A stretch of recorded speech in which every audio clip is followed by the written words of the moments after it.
మహాభారత యుద్ధ సమయంలో అర్జునుడు చాలా బాధపడ్డాడు.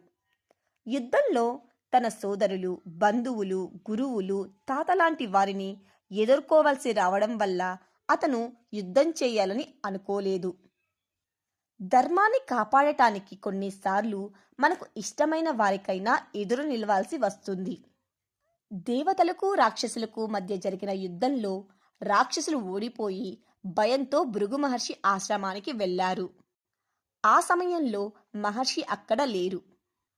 కాని ఆయన భార్య కావ్యమాత రాక్షసులకు అభయమిచ్చి ఆశ్రయం ఇచ్చారు.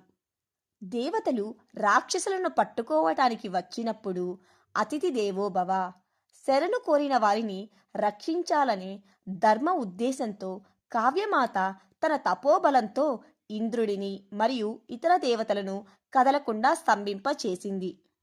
ఆమె శక్తుల వల్ల దేవతలు నిస్సహాయులుగా మారిపోయారు. లోక కళ్యాణం కోసం మరియు దేవతలను రక్షించడం కోసం విష్ణుమూర్తి అక్కడికి చేరుకున్నారు.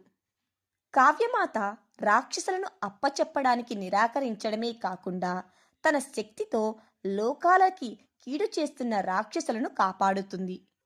ఆమెను వారించినా వినకపోవడంతో విష్ణుమూర్తి తన సుదర్శన చక్రాన్ని ప్రయోగించి ఆమె తలను ఖండించారు. తన భార్యను చంపినందుకు ఆగ్రహించిన భృగు మహర్షి విష్ణుమూర్తికి భూలోకంలో మానవుడిగా జన్మించి భార్యావియోగాన్ని అనుభవించాలని శపించారు.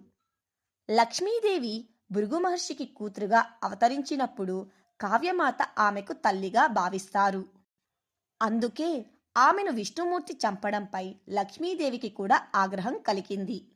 జీవితంలో చేసిన చిన్న తప్పుకైనా సరే ఆ కర్మని అనుభవించక తప్పదు పార్దా. చివరికి నేనైనా సరే ఆ కర్మని అనుభవించాలి పార్దా.